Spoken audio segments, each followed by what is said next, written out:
Subscribe कीजिए मेरे channel maths with पूजा को और बेल आइकन को दबाना ना भूलें, जिससे आप मेरे मैथ लेक्चर्स को सबसे पहले देख सकें। मेरे वीडियो लेक्चर्स को शेयर कीजिए। Thank you. Welcome again dear students. I hope आपने चैप्टर 3 का जो फर्स्ट वीडियो मैंने अपलोड किया था वो देख लिया होगा, जिसमें मैंने इंट्रोडक्शन और कुछ 7 क्वेश्चंस आपको 1 मार्क के कराए थे। अब हम उस वीडियो को कंटिन्यू करते हुए लगभग यहाँ 8 क्वेश्चंस और डिस्कस करेंगे, जो कि जिनकी पॉसिबिलिटी है एग्ज़ाम में आने की। स्टेटमेंट्स आपको यहाँ बहुत बड़ी बड़ी लग रही होंगी, but these questions are very easy. तो अब हम करते हैं क्वेश्चन नंबर 8।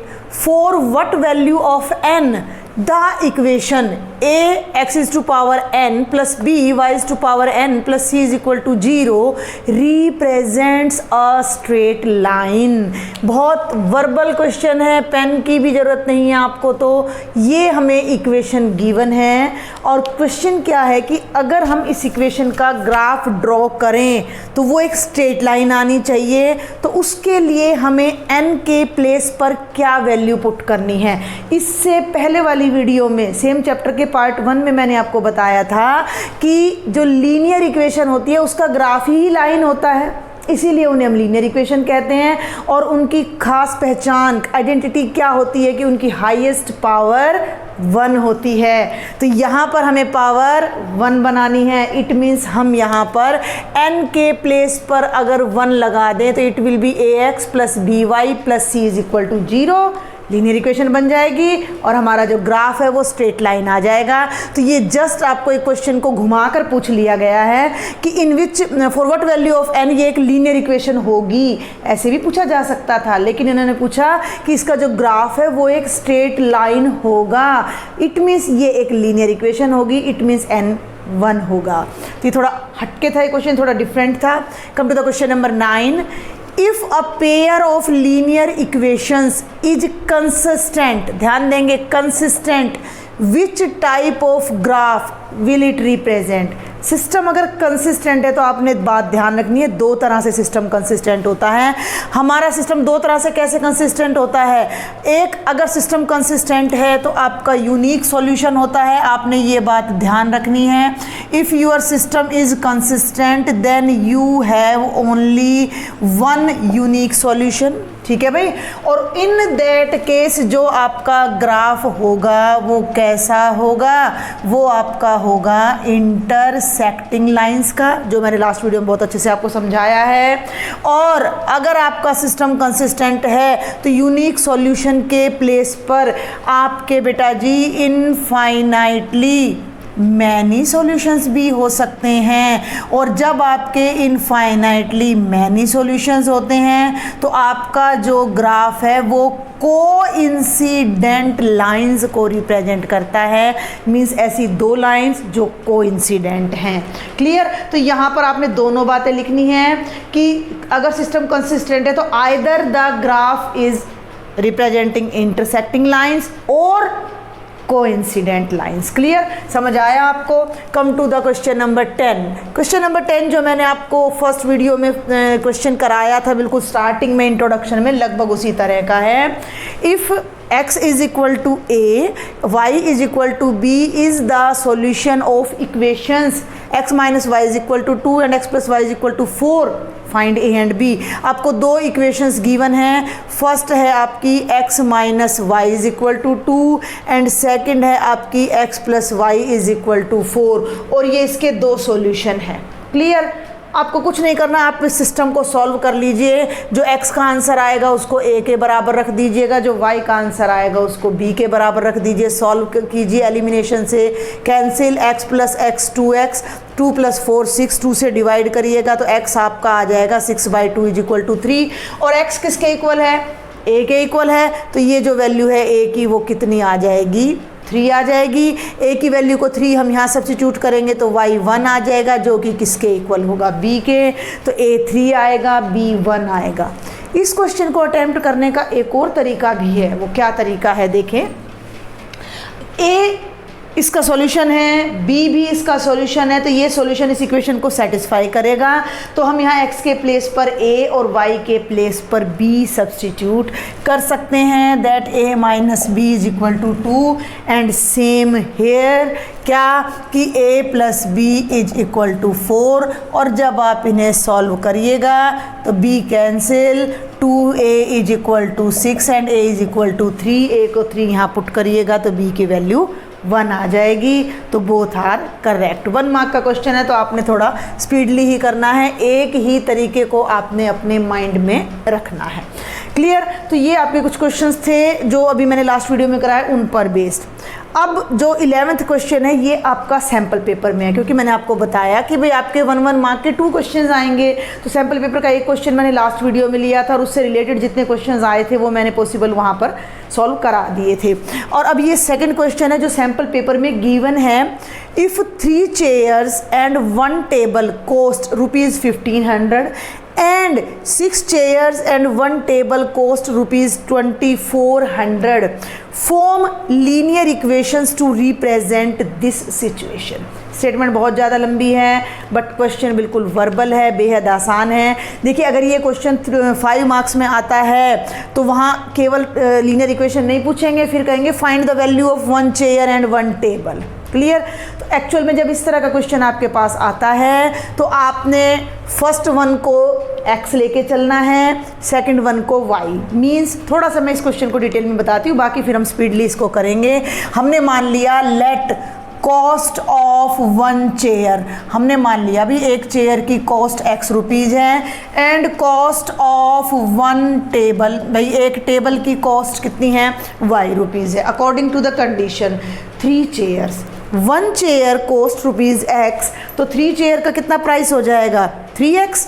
क्लियर? तो 3 चेयर्स का प्राइस हो जाएगा 3x, एक टेबल की कॉस्ट y है और दोनों की टोटल कॉस्ट कितनी है 1500 है। तो टोटल का मतलब ऐड करना है, तो 3x प्लस y आपका कितना हो जाएगा 1500। Clear? Come to the second condition, 6 chairs and 1 table, 6 chairs means 6x plus 1 table y is equal to 2400, और ये हमारी सिचुएशन ग्राफिकली रिप्रेजेंट हो जाती है। ये जस्ट मैंने आपको समझाया, अदरवाइज आप एग्जाम में तो ना वर्बल लेके चलना, इसको x तो 3x एंड की जगह प्लस लगाया, y is equal to 1500, 6x plus y is equal to 2400, और हमारी सिचुएशन लीनियर इक्वेशन में रिप्रेजेंट हो जाती है। Come to the 12th question, 5 pencils and 7 pens together cost ₹50। 5 pencils और 7 पेन्स का प्राइस 50 रुपीज़ है, whereas 7 pencils and 5 pens cost ₹46। Form a pair of linear equations for the situation. तो बिल्कुल same question है। देखिए यहाँ order का ध्यान रखिएगा, अगर हम पेंसिल को x ले रहे हैं तो नेक्स्ट कंडीशन में भी पेंसिल के लिए x ही यूज़ करना है, पेन्स को y से ले रहे हैं तो नेक्स्ट कंडीशन में भी पेन के लिए y यूज़ करना है।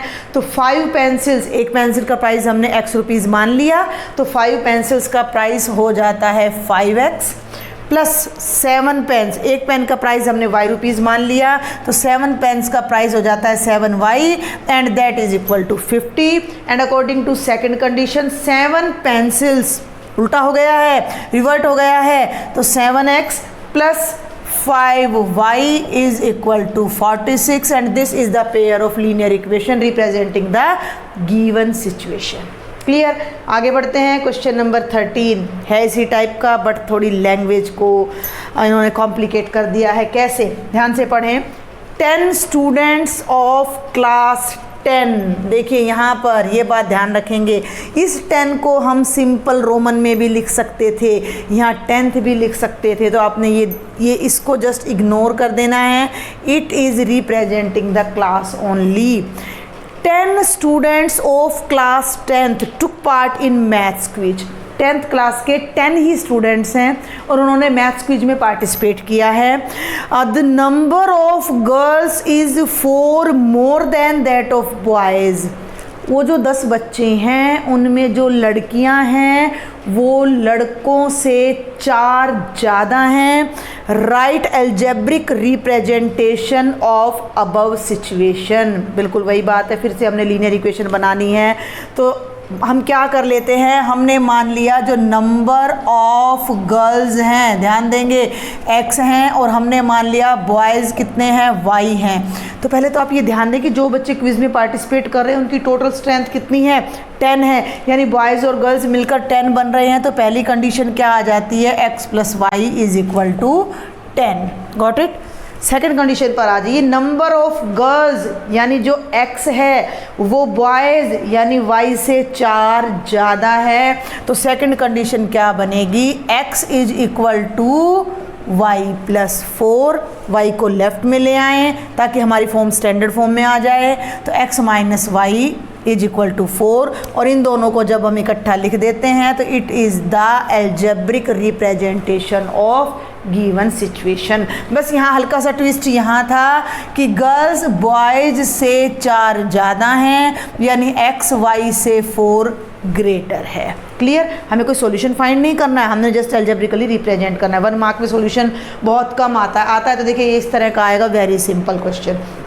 Question number 14, given linear equation, ये ध्यान से देखिएगा इस क्वेश्चन को। Given linear equation x + 2y - 5 = 0, right another linear equation, आपने लिखनी है एक और इक्वेशन इन 2 वेरिएबल्स, इन्हीं 2 वेरिएबल्स में एक और इक्वेशन आपने लिखनी है, such that geometric representation of the pair so formed is parallel lines. ध्यान से समझेंगे, हमें एक इक्वेशन ऑलरेडी गिवन है और एक इक्वेशन आपने खुद ने फॉर्म करनी है ताकि वो जो पेयर ऑफ इक्वेशंस बनता है उसका जो ग्राफ है वो पैरेलल लाइंस को रिप्रेजेंट करे। Got my point. तो ध्यान देंगे कि इक्वेशन क्या है, इक्वेशन है x + 2y - 5 = 0, और वही इनिशियल कंडीशन पर हम फिर आ जाते हैं कि 2 इक्वेशंस का जो पेयर है वो पैरेलल लाइंस को कब रिप्रेजेंट करता है, when a1/a2 = b1/b2 is not equal to c1/c2। मतलब हमें सेकंड इक्वेशन ऐसी लेनी है कि x वाला रेशो और y वाला रेशो तो इक्वल आए, लेकिन ये वाला रेशो इक्वल ना आए। बेहद आसान है, यहाँ 1 है, ठीक है। हम एक नई इक्वेशन बनाते हैं इस पूरी इक्वेशन को 2 से मल्टीप्लाई करके। लिसन केयरफुली, मैं क्या बता रही हूँ। हम इसे 2 से मल्टीप्लाई करते हैं तो ये बन गई 2x + 4y - 10 = 0। लेकिन अब यहाँ पर एक गड़बड़ है। क्या गड़बड़ है कि 1/2, 2 को 4 से डिवाइड करेंगे 1/2, भाई ये दोनों तो इक्वल आ गए, थर्ड भी इक्वल आ गया, लेकिन हमारा थर्ड इक्वल नहीं आना चाहिए क्योंकि हमें पैरेलल लाइंस चाहिए।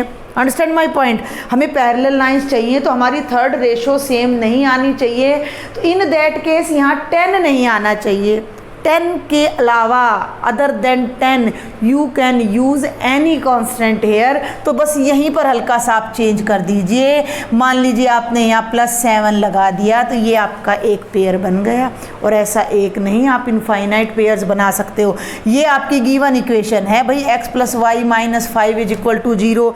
इसको ना 3 से मल्टीप्लाई कर लो, 3 से कर लो तो ये बन गया 3x, ये बन गया 6y, और 3 5 = 15 नहीं आना चाहिए भैया, क्योंकि ये बराबर नहीं होना चाहिए। तो यहाँ 15 छोड़कर आप कुछ भी, मान लीजिए 11 लगा दिया। अब इस पेयर का रेशो चेक करो ना, तो ये क्या बनेगा 1/3, ये क्या बन रहा है 2/6, और ये क्या बन रहा है -5। ये दोनों तो बराबर है, क्यों, 2 1 = 2, 2 3 = 6, लेकिन ये बराबर नहीं है। तो इन दैट केस हमारी लाइंस पैरेलल लाइन को रिप्रेजेंट करेंगी। अगर यहीं पर ऐसा क्वेश्चन आ जाता कि जो आप नई इक्वेशन लाएंगे उससे जो पेयर बनेगा तो वो आपका यूनिक सॉल्यूशन होना चाहिए, ठीक है, या आपकी लाइंस इंटरसेक्टिंग होना चाहिए। तो इन दैट केस आप क्या करते हैं, उस केस में आपने केवल पहली 2 टर्म्स पे फोकस करना है कि x को 2 से मल्टीप्लाई करो तो y को 3 से करके लिख देना। क्लियर। इसको 2 से मल्टीप्लाई कर दो 2x, और इसको 3 से कर दो 6y, और इसको किसी से भी कर दो, चाहे एज इट इज़ लिख दो, कोई फ़र्क नहीं पड़ता। +1 = 0। तो ये देखिए, ये रेशो तो आ गई 1/2 और ये रेशो आ गई 1/3, और दोनों रेशो इक्वल नहीं हैं। तो हमारा जो सॉल्यूशन होगा वो यूनिक होगा और लाइंस इंटरसेक्टिंग होंगी। और कोइंसिडेंट के लिए तो मैं आपको बता ही चुकी हूँ कि जब इस इक्वेशन को पूरी को 2 से मल्टीप्लाई कर दो तो सारी रेशो सेम आएंगी, 3 से कर दो तो सारी रेशो सेम आएंगी। तो ये क्वेश्चन आपका थोड़ा सा अलग था, इसकी भी आप प्रैक्टिस करिएगा। And come to the last question of the video as well as of the chapter. The cost of 2 kilogram apples and 1 kilogram grapes in a day found ₹160। Very easy. After a month, 1 महीने के बाद, cost of 4 kilogram apples and 2 kilogram grapes is ₹300। Represent the situation algebraically. बिल्कुल आसान। 1 kg Apple का हमने rate मान लिया x है, तो 2 kg का कितना हो जाएगा? 2x हो जाएगा। 1 kg ग्रेप्स का रेट हमने y मान लिया, तो प्लस y कितना हो जाएगा? 160। 4 kg apples 4x, 2 kg grapes 2y is equal to 300 and hence is the algebraic representation of given situation. तो बेटा जी ये पॉसिबल क्वेश्चंस मैंने आपको यहाँ पर सॉल्व करा दिए हैं। इनमें थोड़ा बहुत आपका चेंज आ सकता है कि pair of linear equation consistent है तो ग्राफ कैसा बनेगा की जगह ये आ सकता है कि इनकंसिस्टेंट है तो ग्राफ कैसा बनेगा, इनकंसिस्टेंट है तो आपका ग्राफ पैरेलल लाइंस बन जाएगा। तो ये चेंजेस के लिए आपने तैयार रहना है। अगर इस वीडियो लेक्चर में आपको कोई डाउट है please write me in the comment box. आप अपने सजेशंस मुझे दें। If you like my lectures please do share with your friends and subscribe my channel. Thank you.